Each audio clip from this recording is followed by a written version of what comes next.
Thank you. This is the Joint Information Technology Oversight Committee reconvening after our morning break.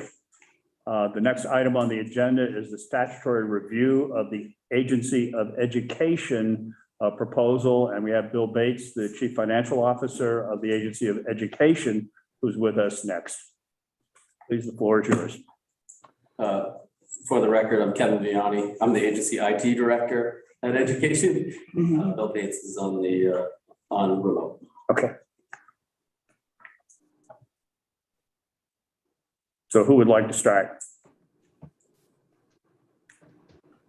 Good morning, committee. Bill Bates, Agency of Education CFO, and thank you for having us. And I will be partnering with Kevin Vianney to present this to the committee. I'll start and then I'll turn it over to Kevin if that works for everyone. This morning, we're seeking approval for the replacement of 3 aging systems. The sum of our total ask is a little over $4 million for these 3 critical IT platforms. The platforms that Kevin will jump into greater detail on are the dual enrollment system, the education license system, and then the adult education and literacy system. And we are using this opportunity to not only replace the aging infrastructure, but also we're looking to automate as much of the process as possible. And we are also at this time seeking to promote the use of OnBase for the first time at the agency for records management and possible future workflow automation. Kevin, do you want to jump into the specific details, and I'll be available for questions? Sorry, I didn't hear. Approve the use of what? Dual enrollment, education licensing, and adult education and literacy platforms.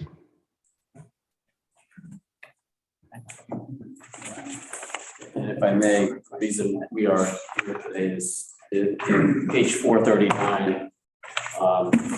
We have been budgeted the money. The fund shall not be released until after approval of the Joint Information Technology Oversight Committee.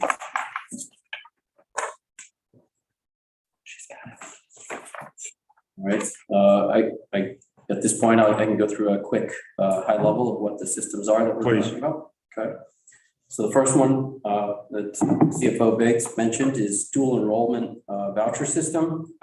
This is a system, it's currently a SaaS system. It connects students to the Vermont State Colleges. And this allows for the manage eligibility, voucher creation, and payments to the state colleges. The reason we are initiating this project is based on Bulletin 3.5's procurement window. It's time for this to be a competitive contract again.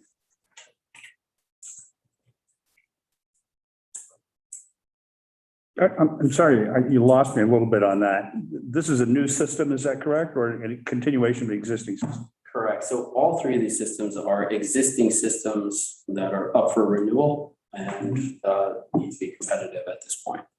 Okay.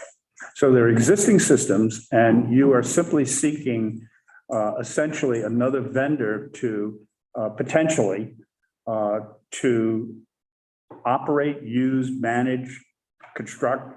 What are they doing that's different when you say renewal?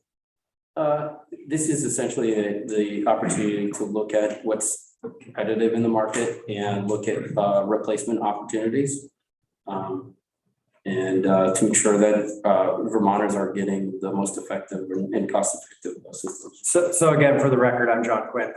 We're following Administrative Bulletin 3.5 around our procurement rules. These systems have come end to life in that procurement cycle, and it's time to go back out to bid to make sure that not only our technologies are refreshed and we're looking at the newest things in the marketplace and the best solutions, but we're also getting the most competitive price. So you're looking, if you look at, say, the dual enrollment voucher program, presumably there is a standard voucher of some kind that goes out to people who engage or who are part of the dual enrollment system. And what you're looking at doing is saying, are there other vendors who can provide this same service? It may not look exactly the same, but the functionality would be the same? Or are you in effect saying, we want another vendor to give us exactly what we have right now? Right, I think that's a question for Bill Bates, but from our perspective, the technology perspective, we want to look at the technology that's being used, align it with either our current platforms or the best platform for sustainability from a programmatic standpoint. That's really a question for Bill to answer. Thank you, Secretary Quinn. Yes, absolutely. We are looking to promote, in addition to replacing the existing platform, we're looking to promote as many best practices and process improvement that we can in these projects. And so, to the extent that we receive approval to fund these projects, we would partner with our ADS partners and take a look at current state and future state and look for opportunities for process improvement when we're replacing these systems. Sure. Let me just interrupt for a second, perhaps ask Representative Feltus. This also initiated from House Ways and Means, is that right? Appropriations, rather? Actually, it did not. These requests came in at the very end of the House appropriations budget. And so we did not review them. It went to the Senate and the Senate put them into the budget bill. I suspect without having an awful lot of review, which is why they said Jitoc should review them. So I may be able to add some additional context. okay. It may be inaccurate, but it was my understanding that the Senate put these in because there wasn't a full review through the prioritization process at the beginning of the year. These projects came in late and were talked about partway through the legislative season, and that's why I think the Senate wanted to make sure that there was a full review. Okay, yeah. So we had a whole bunch of projects come in for funding, right? And should this have been part of that? Is that what you're saying? Or would this never have been part of that anyway? No, it would have been. So in the original prioritization that the governor's cabinet did, at the time, these were still under contract and were not caught in time for that planning effort. So when the governor put forward his prioritization, these were not included. It was after the fact, as I've talked about, we're still refining and doing better with the process around prioritization. But these were really in after the fact, and that's why I think the Senate may have wanted just a little extra review to make sure that they were really prioritized. I'm sure that the agency in the future will get projects in earlier so it doesn't have to go through this pain. Senator Chittenden. So only have a couple more months of claiming rookie questions. I'm not familiar with bulletin 3.5. Or the bulletin you referred to, is it very strict in the time requirements, or does prioritization of these projects for our RFPs, are they evaluated in that prioritization against other competing priorities? Is there a question here about whether or not these rise to the surface of going through the RFP process right now? And is that a question before us? Yeah. We'll take this one. It's more of a broader question. And Kevin's our IT lead at the Agency of Education and has been instrumental in making sure that we haven't had any failures in that area. So he has a pretty big job under bulletin 3.5 specifically is the guidelines and really what the Agency of Administration looks for as far as going back out. There is some leniency there. And it's exercised on a fair number of occasions when it makes sense. I'll use the licensing system as an example. It's had several extensions past the recommended or what the policy says. So you get to a point where, you say, okay, we've had enough amendments. You really need to go back out to bid. And I think we're at that point. I guess fair statement to say bulletin 3.5 is an administrative bulletin that covers all of state government, and it dictates how we buy things and under what kinds of conditions and rules are associated with procurement.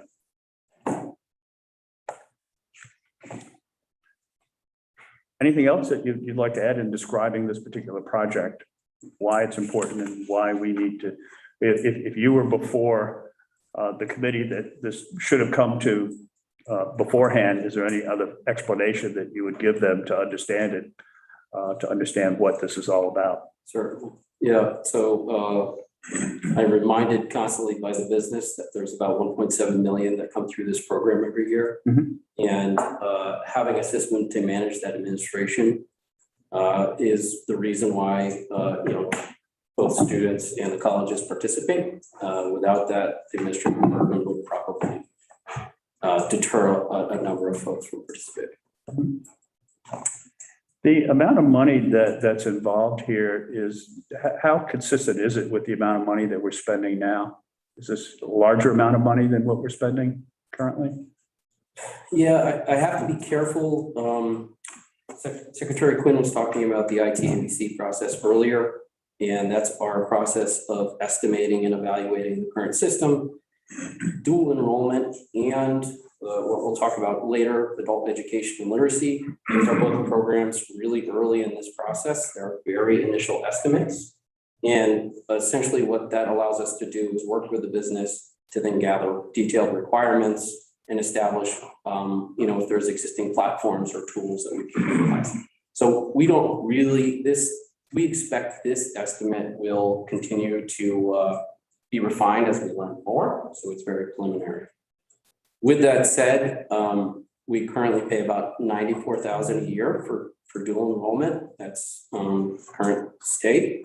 There is some business need to change some of the requirements, expand some of the scope a little bit. And so that will be looked at as part of this. And I'll defer to Bill Bates a little bit on the ask for funding, because that is a combination of implementation and ongoing M&O. Okay, Mr. Bates. You're on mute, Mr. Bates. You're on mute. Mr. Bates, we can't hear you. I believe you may be muted. Can you hear me now? We can. All right, sorry about that. So for dual enrollment, the ask that is in front of the committee today represents the implementation costs of $425,210, $25,000 for the independent review, and then additional funding for support and maintenance should the implementation run over multiple fiscal years. So the sum of the dual enrollment ask is $825,210. Ask another one. Senator Shitten. I'm not sure how appropriate this question is at this stage, but Mr. Bates, would you be able to tell us the 1.7 million, put it in context, that goes through this program every year? Is that an increase over the last 10 years? Is there discussion about this getting larger or possibly sunsetting after some time? Is this program something that we want to continue to invest in to this level? So as far as the specific details, I would have to defer to the business owner, who is Jessica Careless, but I can tell you that yes, this is a very successful program, and it is something that we would want to continue to invest in. It gives us an opportunity for our high school students to attend college classes in their junior and senior year. And I believe over time, it's been highly successful.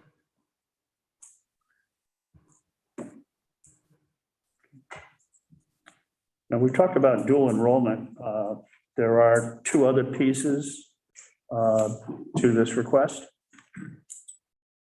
If it's okay with the committee, I'd like to skip to the adult education and literacy. Okay. This is another web-based system. It's known as Adult Education Information System. And this system allows us to comply with state and federal regulations around adult education. It allows us to produce invoices for the high school completion program and other requirements of us in state statute. Much like the other system we discussed, dual enrollment, This is a product that has been in-house, has been owned and maintained by a vendor as a SaaS product. And we have,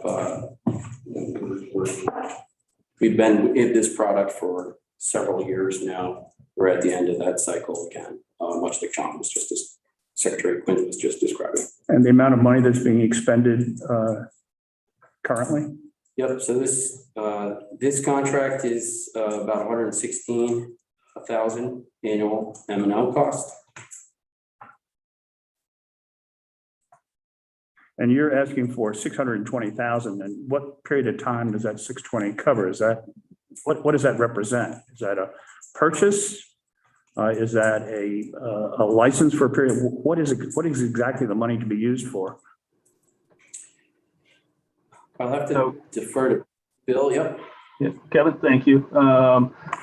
Great question. So the request for adult education and literacy is $620,304. And what that represents is the vendor implementation, our ADS partner costs, as well as the independent review, which we have budgeted $25,000 for, and then $110,000 for support and maintenance if the project runs over multiple fiscal years.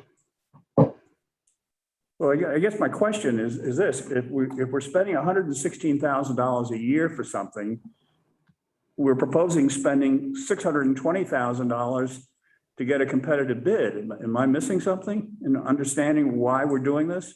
I understand the bulletin says so, but if the economics are spending $116,000 a year and we're going to spend $620,000 to get another bid for it, does that make sense?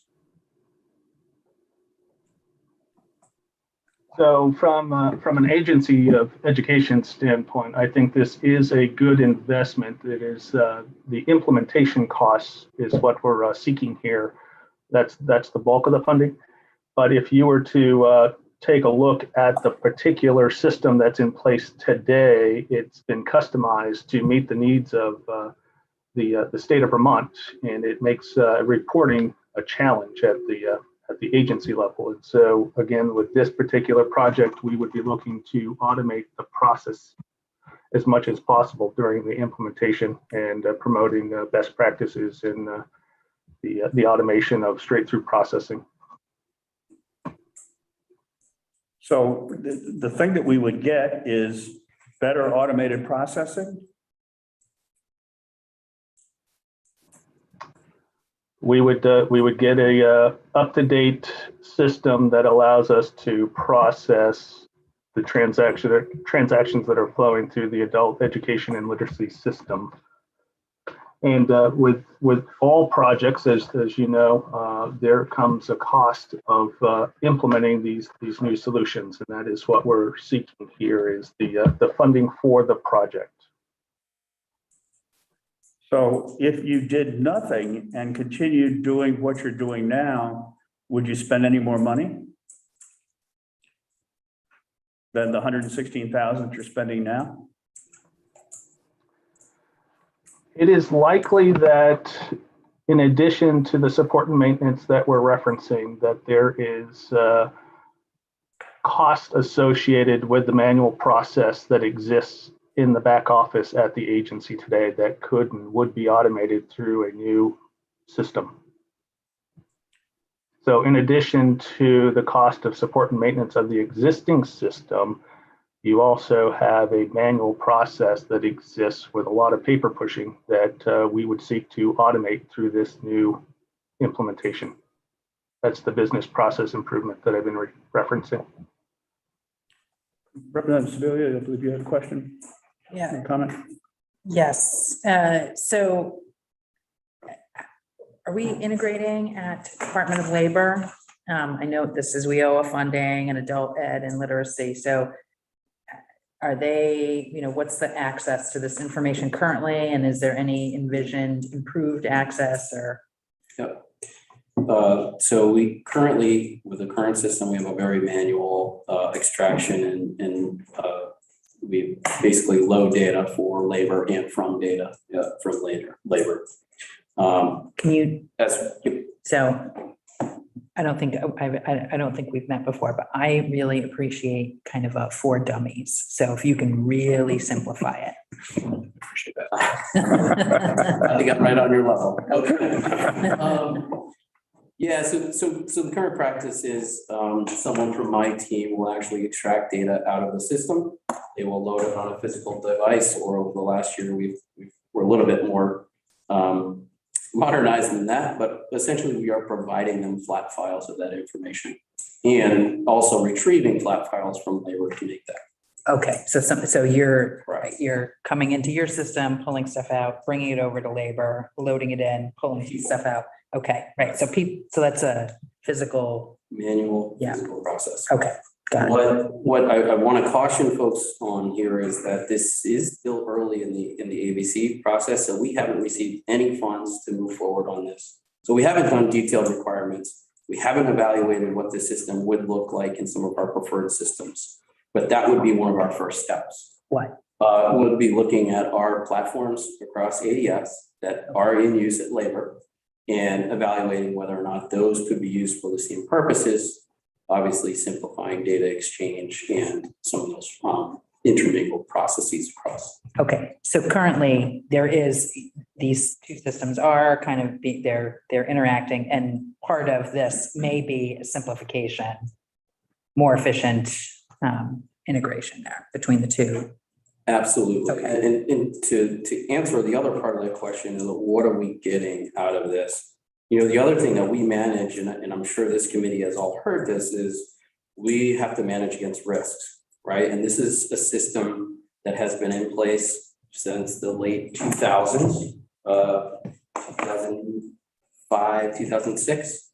And it's a system that we are. Doesn't seem that long ago, really. But it's something that we have to manage constantly, right? And so we work with this vendor to make sure that we're on supported and current platforms as far as database systems and application systems.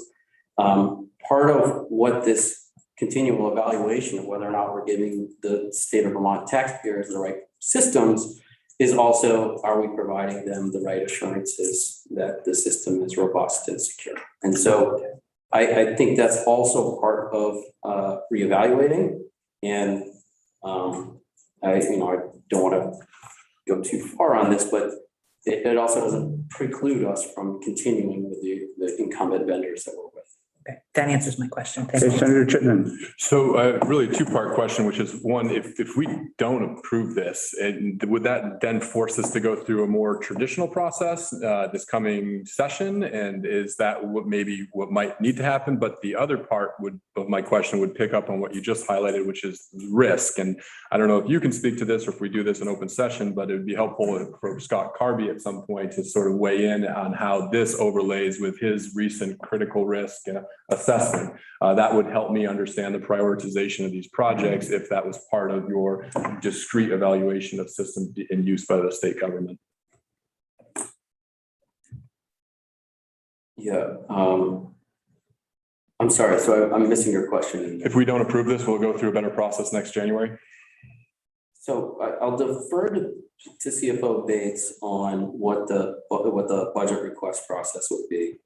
For us, on a practical level, we would seek a waiver again from the Bulletin 3.5. And we would continue to manage this vendor. We would continue to manage the contracts that would specify those platforms and the current systems.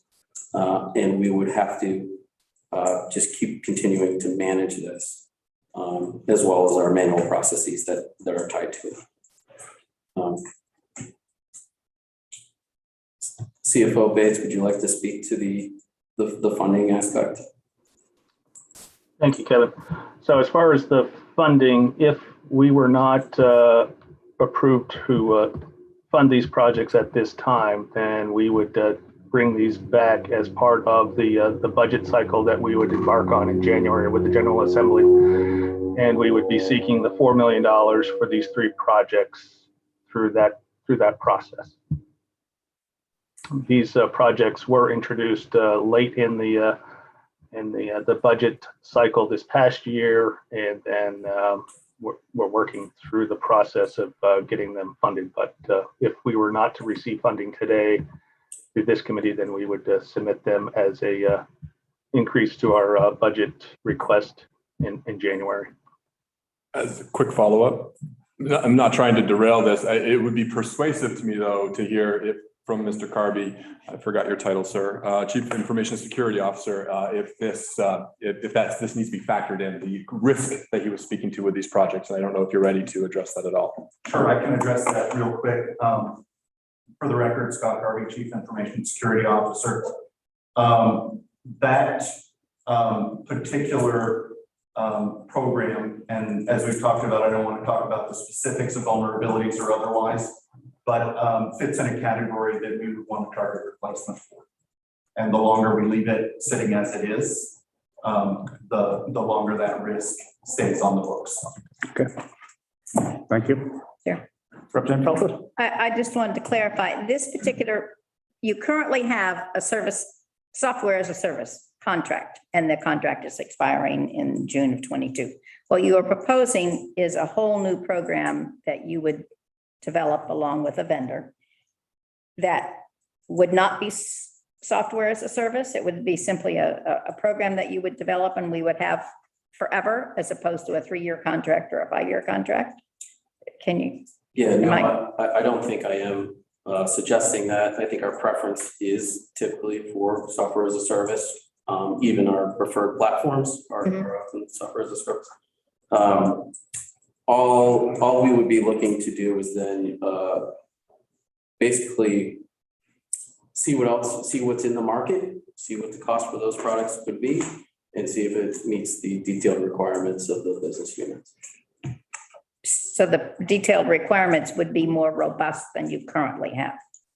Absolutely, as a service that is a cost to the Agency of Education, we get approval to move forward before we do those actual detailed requirements. So the 620 is not an annual cost, I would presume.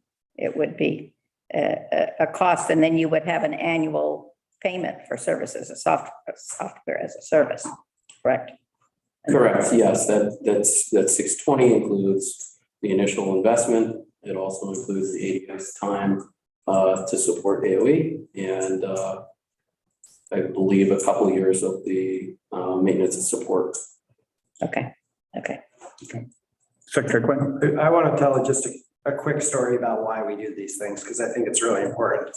In a different space, and I'm not sure that the contract is fully executed, so I'm going to just be generalized here, but we went out for RFP to replace a specific technology that we've had for a while. It got to the end of the procurement life, and we followed Bulletin 3.5.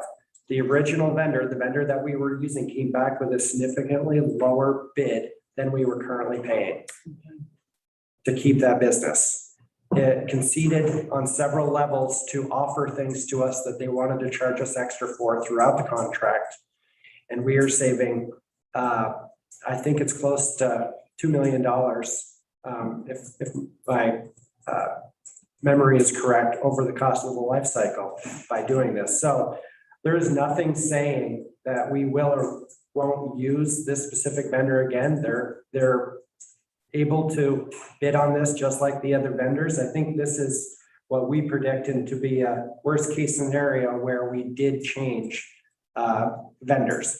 But that's the reason why we go out, is oftentimes a vendor to keep our business who's used to us, who knows our processes, says we can actually do it cheaper. We want to keep them, will give us a lower bid. And so it's worth our time to go through the RFP process. Okay, so we've covered 2 of the 3. Now the third one is education licensing system. Okay, so educator licensing system is somewhat different than the other 2 we just discussed. This one is further along in the development life cycle. And by that, I mean, we have gone out to RFI already. We've received some requests for information, and we've received some responses there. And that has kind of guided both the estimate and the detailed requirements of what's going to be, what we'd like to move forward with. So this system is, as you would imagine, allows AOE to administer educator licensing under statute. And it essentially allows professional educators to apply for, manage approval workflows around, and collect payment information or payment from educators for licensing. Now, is this an existing system, obviously, that has to be replaced? Yep, this is just as Secretary Quinn was alluding to, this is one where we have a number of contract amendments and we have a number of waivers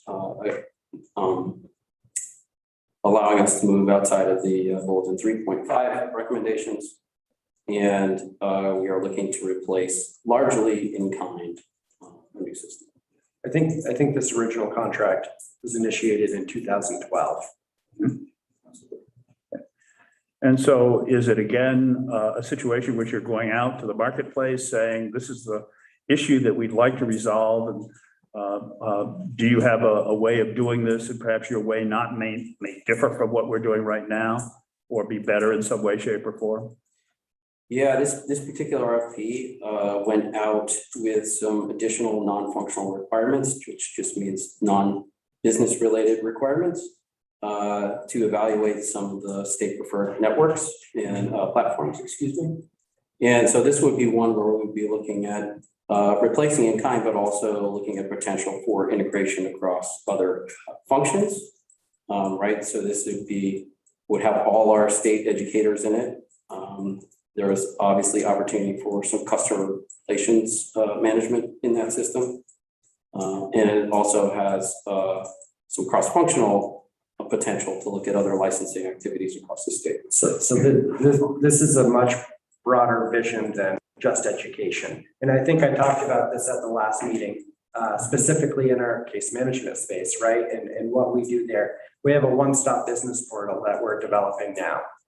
With the Secretary of State's office, the Agency of Commerce, the Department of Labor, the Department of Tax, on this one stop for businesses to be able to log in, get their unemployment insurance, get their tax ID, and really understand what they need from across the state to start a business or renew their license for a business. Our longer term vision here is, when you think about the number of people that we license for different things across the state, we should be doing something similar for them in an organized and standard fashion. And so when we look at these things, we're talking about our central platforms to ensure that the look and feel is the same for everyone, and there's a consistency and structure to it that makes sense and that's easy and intuitive for Vermonters to be able to use. So while we're talking about education today, it could be down the road, Secretary of State's office could work off our platform for plumbers licensing, medical practice licensing, barber licensing, all the different things that you need licensing for. Once we have that structure built, it'll be easy to replicate for the other licenses. And is this in effect the first piece of that, or are similar activities going on elsewhere creating licensing systems? I can't recall off the top of my head if this is the first or if this is the furthest one along or not. But anyone that comes forward, we're taking the same approach with looking at the preferred platforms for that reason of standardization and consistency across the enterprise. Well, in doing a system like this, is there coordination with the other likely agencies, such as the Secretary of State, to ensure that everybody will be on the same page and there won't be resistance down the line? There is, and I can't say there won't be resistance, but we'll come together. And the Secretary of State is a separately elected office, and I think, not to speak for him, but may have been a little hesitant about the ADS model back in 2017. Since then, we've worked together very closely, not only on cybersecurity issues in and around elections, but are building a business portal together. It's not his, it's not mine, it's the state of Vermont. So we've come together to build that. Right now, we're talking about taking over all of their services for them in their IT space, which is which is a pretty significant thing, considering the landscape, that we've been under, or that we were under past scenarios. So the Secretary of State, as well as other business offices, other organizational units of government, have seen the value in collaborating and the usefulness of using the same system. So once we have that design, it becomes much easier for others to get in. And with me having sign off over those other systems, if they don't want to use it, there's going to have to be a really, really good reason why. Perhaps to summarize these three projects that we're being asked to fund, on each of them, what would you say, and perhaps this is for Mr. Bates, what's the benefit of doing this? Why should we approve each of these? Bill? Thank you, Secretary Quinn. So from my standpoint, the reason we would want to do each of these three projects is it gives us an opportunity to take current state process, current state infrastructure, and bring it forward to modern technology and streamline workflows. My goal with each of these would be to take a look with our partners in ADS at the current workflow and identify where we have manual interfaces and manual interactions and paper flow, and attempt to automate as much of that back office process as possible, thus reducing the amount of time that we have resources moving paper and re-entering data into multiple systems. That for me is the key value here. In addition to that, this one particular opportunity that we're talking about, the educator licensing system, partnering with ADS, we are looking to introduce the use of OnBase, which is a record management workflow system, and that would enable us to digitize 240 boxes of historical documents, which, if we were to set this up successfully, would then enable us to look for other pilot areas within the agency of leveraging that digital storage, which potentially could reduce our footprint going forward. We would not have as much paper filing cabinet needs in the agency. Secretary Quinn. If we approve this recommendation, could we add to it a prohibition against the state buying any more filing cabinets for the next few years? That would be music to my ears. I have one question. Representative Feltus. Yes, Mr. Bates, could you break down the 2.5 million on the education licensing system, please? I would be happy to. So the educator licensing system request is made up of three numbers. It is made up of the estimated project implementation cost of $1,694,000, 713 to be exact, plus 25,000 for the critical independent review costs, and then also the couple years of support and maintenance should this project extend beyond one fiscal year. Okay, thank you. Yes. Say a couple of years. For support and maintenance. A couple of years of support and maintenance. If this. And my presumption is subsequent years of support and maintenance will be part of a regular budget request. Is that correct? Yes, that is correct. Yeah, so what is a couple of years? Is that two? So I think what I heard, and Bill's going to correct me here if I'm wrong, was if it crosses fiscal year. So if the project starts in one fiscal year, it goes to another. Is that correct, Bill? That is correct. If we don't need that, then obviously we would our investment would be reduced by that, and then the expectation would be that the agency operating budget would pick up the ongoing annual operating support and maintenance costs. So that would be folded into our budget request on an annual basis for the agency. Yes. Curiosity question here with Marty and JFO and and AOE CFO here. So if you don't use those funds, what happens to them? I mean, do they stay with the agency? Do they revert back? Like what?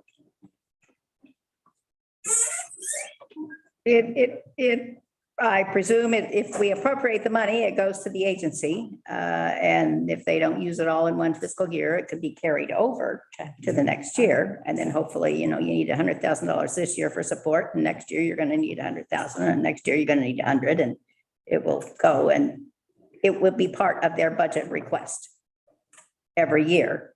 But they take into account money they have left over from the previous year Okay. in that budget request. And we monitor that? Yes. Okay. Any further questions regarding the DOE request? And my understanding is that Mr. Smith has reviewed it from JFO's perspective and has recommends favorably. Yes, just basically summarizing what people have already said, why should we improve this? You're looking at existing systems that have been around for a while. You're trying to avoid having them turn into legacy unmaintainable systems and looking for the holy grail of IT solutions, which is something out there that's faster, better, cheaper. This approves the process of them going forward and seeing if they can find those things. It could be that after the RFP and stuff is all done, that they realize that what they've got is the fastest, the best, the cheapest, and they stick with what they have.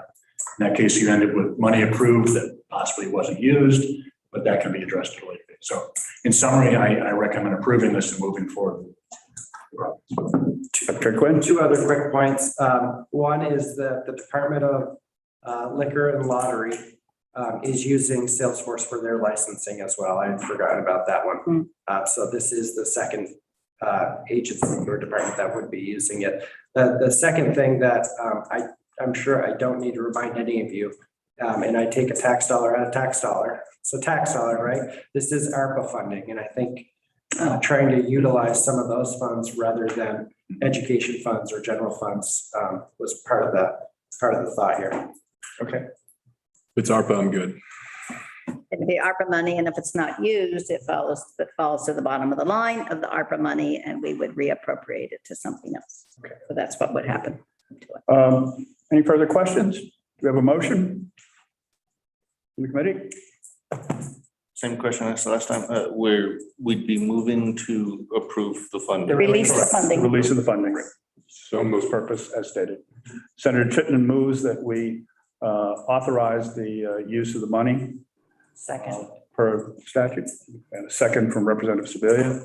I'm not sure that Senator Pearson is with us at this point. I know he had to depart early. He had any comments?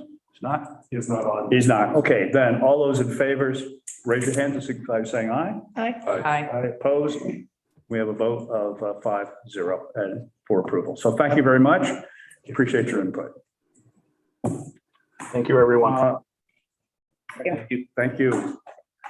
Next item that we have on the agenda is, again, we talked about it. We started last time and we were pressed for time, and we're pressed for time again to review the statewide systems. But Scott Carby, our Chief Information Security Officer, was going to talk a little bit about that. And I think that maybe rather than rushing through again, that we defer this to next time and that we make that a lead item and concentrate, because it is an important issue to discuss. And that is the inventory of statewide system, the review of the inventory. We got presented with a document and I think next time we will issue microscopes so that we can actually read it when it's in front of us, listing all of those state systems with some prioritization so that we can understand what's high risk, what's medium risk, what's low risk, and why, who owns the systems, and what systems we have that haven't been so identified. And my understanding is that that listing deals solely with systems from the executive branch. It doesn't deal effectively with the legislative branch and the judicial branch. And so if we put that as a lead item for our next meeting, perhaps we also could ask ADS to coordinate with the other branches to see if there's input from them in order to update that listing before our next meeting. Would that be something that Secretary Quinn and be able to do? Good. Representative Sibilia? So are we asking ADS to get an assessment from legislative and judicial branches on where their projects rank in Not in the overall, but in terms of just those decisions as to whether there's high risk, medium risk, or low risk. It's just a risk assessment. And I think we're asking the other agencies to assess their systems rather than asking ATS to assess those systems. right. Okay. Now, the ultimate assessment, though, may well come to us as we do the review and then we have a discussion, which we will schedule, and we would have the other agencies in to talk about their systems at the same time. The goal in all of this, though, is to give us as a committee a better focus on where the risks are and where the urgent needs are across state government in terms of IT systems, so that to better facilitate our oversight process. And that's the object and that's the purpose of it. And also the purpose is to know whether or not we have systems like the Department of Labor systems that are lurking out there that perhaps we're not aware of that are ready to explode. That's the object. So that's why you wanted to get rid of our own data centers.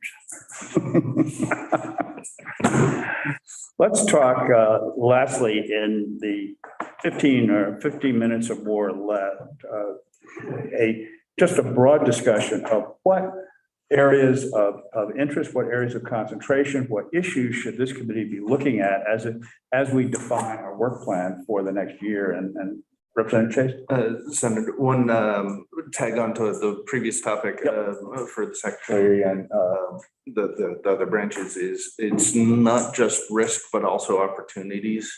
And if we could include that, like we've got this list of systems that we use.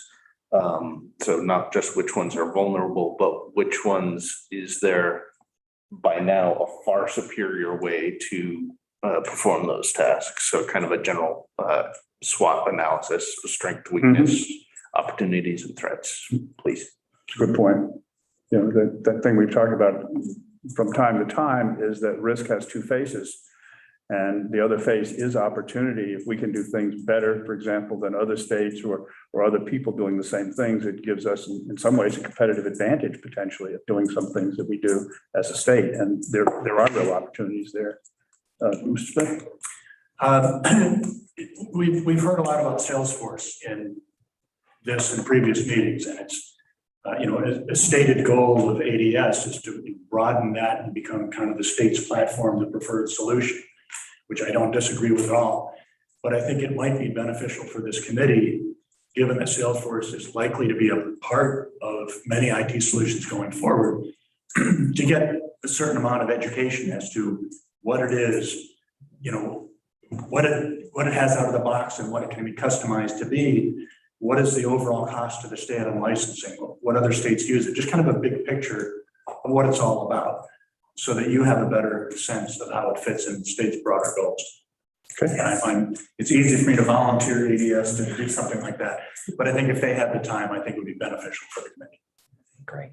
Yeah, and I agree. I think that would be great. And we have white papers on each one of our platforms now that we could start with and build up with that if there's more questions. But each one of our preferred platforms, whether it's Microsoft for email and Office Suite, or Salesforce for case management, or CrowdStrike for desktop intrusion detection stuff. We have all those white papers, so we'd be happy to not only share those, but present those and talk about those and why we've chosen those. Well, I guess it goes to a larger issue that may be a subject matter for a future meeting, and that is what is the state's IT strategy? And the strategy is underlying the strategy are the chosen platforms and why you've chosen them and what they do and how they fit in. And that I think would be useful both for us to have a better understanding, but also I think it would be good for the education of the committee to better understand what we're doing and where we're going. Now, how that coordinates with the other two branches of government is also important, because I think one of the things that we've talked about before is the coordination or the extent to which there's coordination between three entirely separate and independent branches of government. So the extent to which that makes sense and the extent to which the agencies of government are in agreement or if not in disagreement, I think it would be useful for us to know that as well.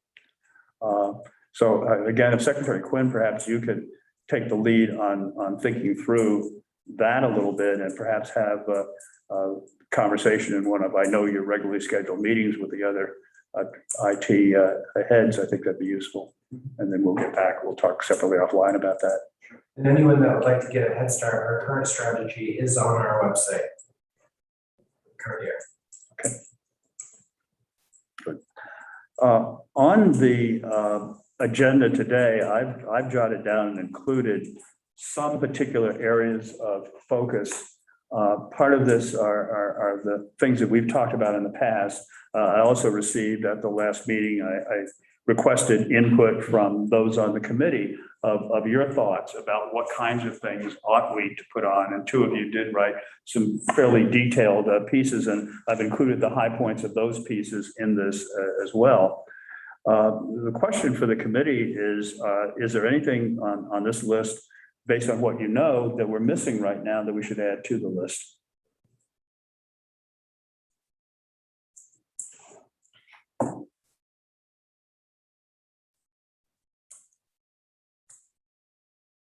Well, based on what's on the list as it exists right now, Representative Sebelius, you had something?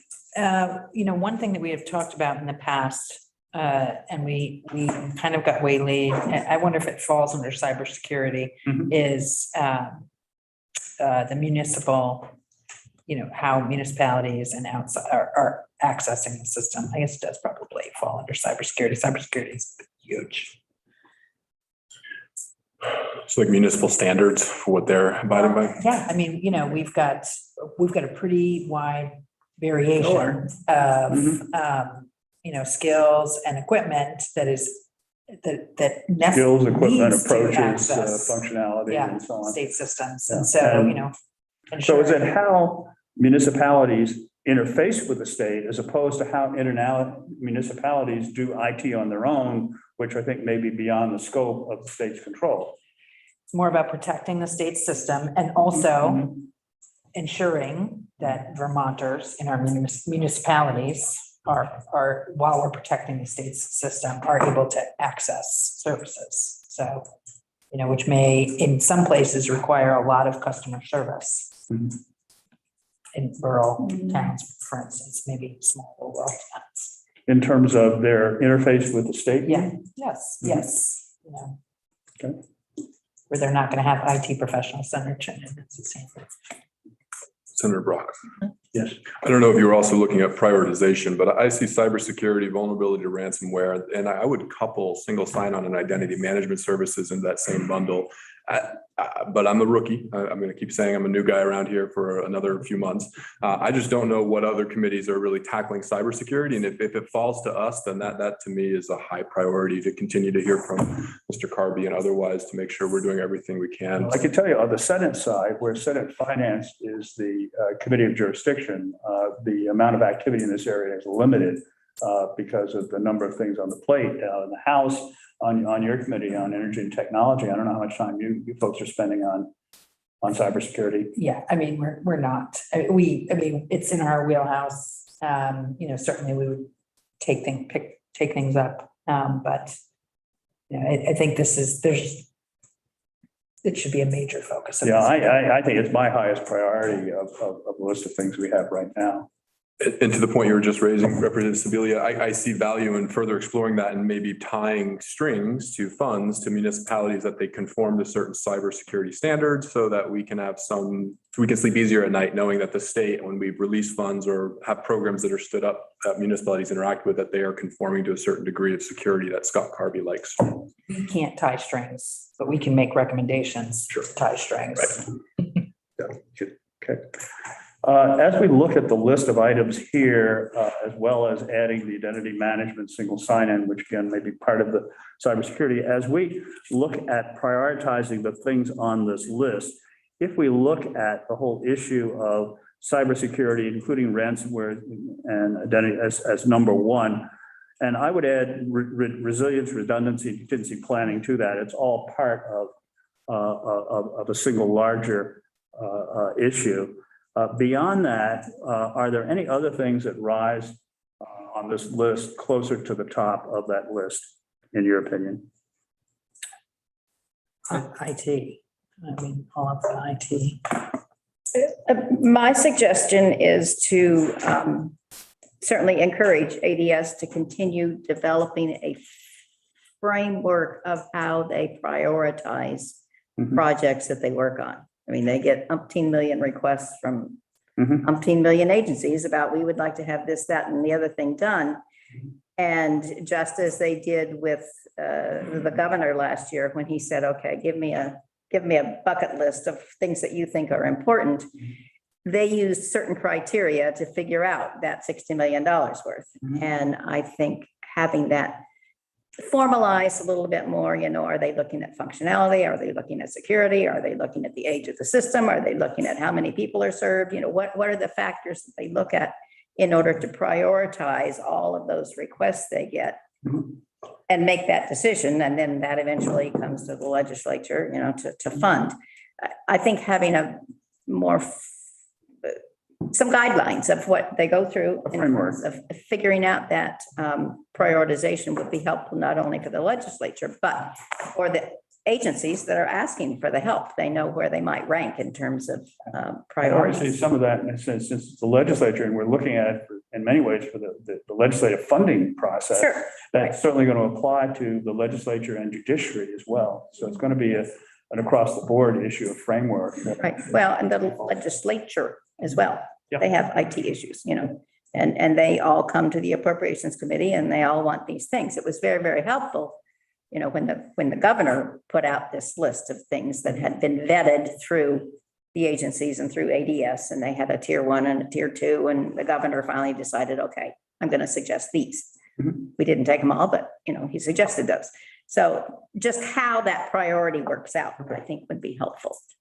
Yeah, and to tag on to this, and actually something that Energy and Technology did spend some time talking with Secretary Quinn last year about is how we fund, right? So, I mean, we've gotten into, you know, this system of, you know, when funds are available, you know, but this is just part of operating government at this point. And so how do we make sure that this is all continuing to be built into budgets? And then, you know, I know the governor had proposed an IT Modernization Fund. We cannot, I do not believe that we can be held to, you know, well, when funds are available, we'll make sure our IT is functioning. I mean, it's just, that's unacceptable. So, I mean, you know, to the extent that we are talking about that, I do think that that's actually really important. And you know, come up with a long-term funding. We have to, yeah, figure out how to. it's got to be in budgets. I mean, it can't be optional. Let's look Specifically to the Department of, or the Judiciary, they mentioned they were funding that via citations and tickets. So including that in a more stable budgetary plan, I think would be worth looking at. Yeah.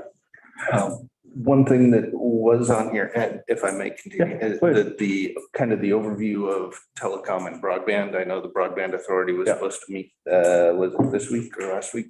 Yeah, that meeting, I think they met on the 6th, I believe.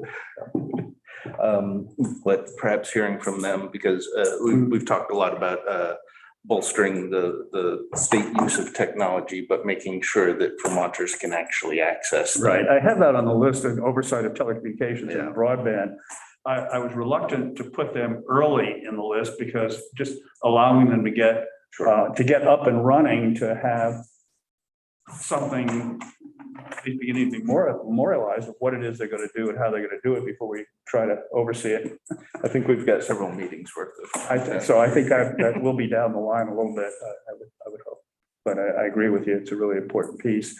And it's also important because of recognizing the limitations of what's in that community broadband board. There's an awful lot of telecommunications that's not there.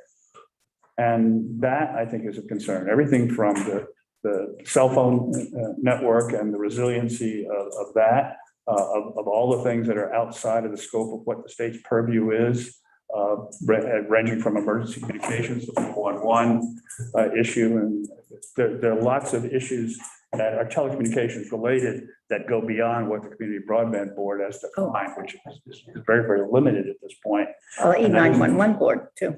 and the 911 board. Okay. So that's on the list. It's just a question of timing.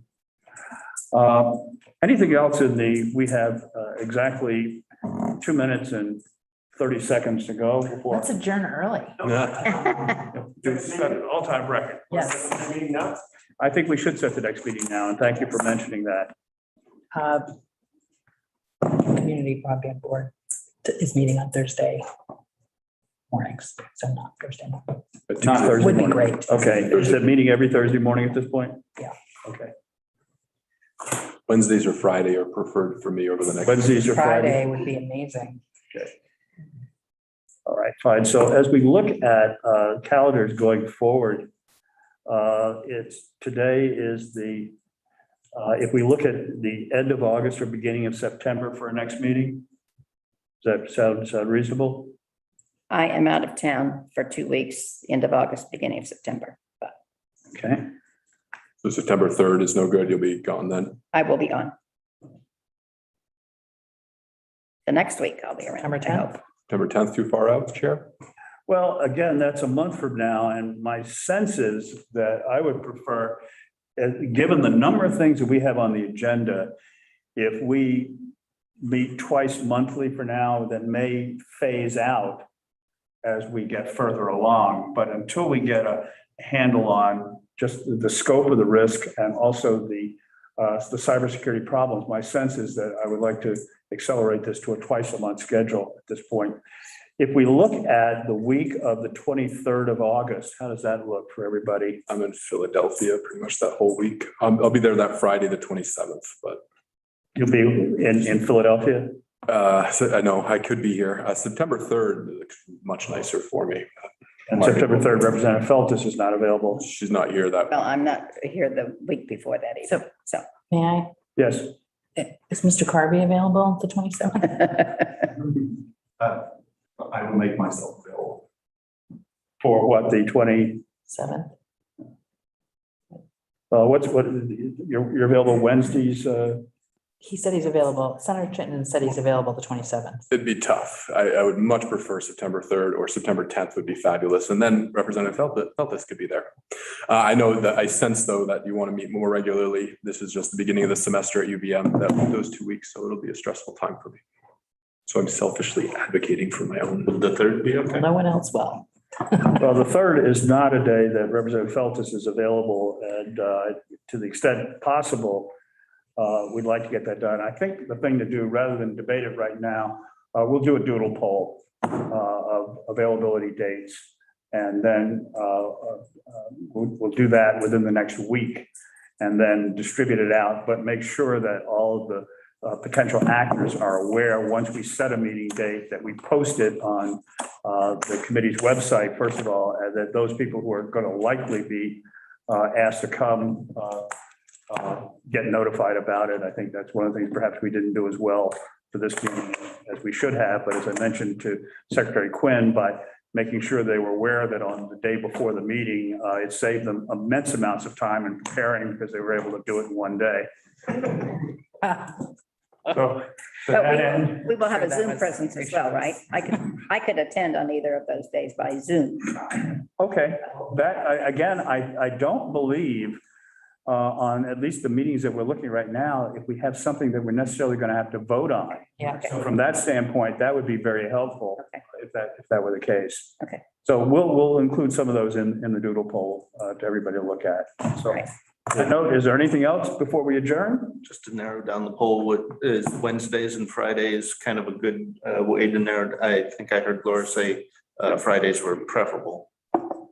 Or Wednesday afternoon Okay, would be, so that'll help narrow down the doodle poll, so it's not like 30 days. Okay, yeah, Wednesday afternoon I would come up and You know, I- stay and Thursday I morning. teach IT classes at UVM on Tuesdays and Thursdays. So if we want to have a committee meeting, have one of the classes, that would be. there you go. That's state property. Okay. On that note, I think we're ready to adjourn. Is a motion to adjourn? Yep. All in favor?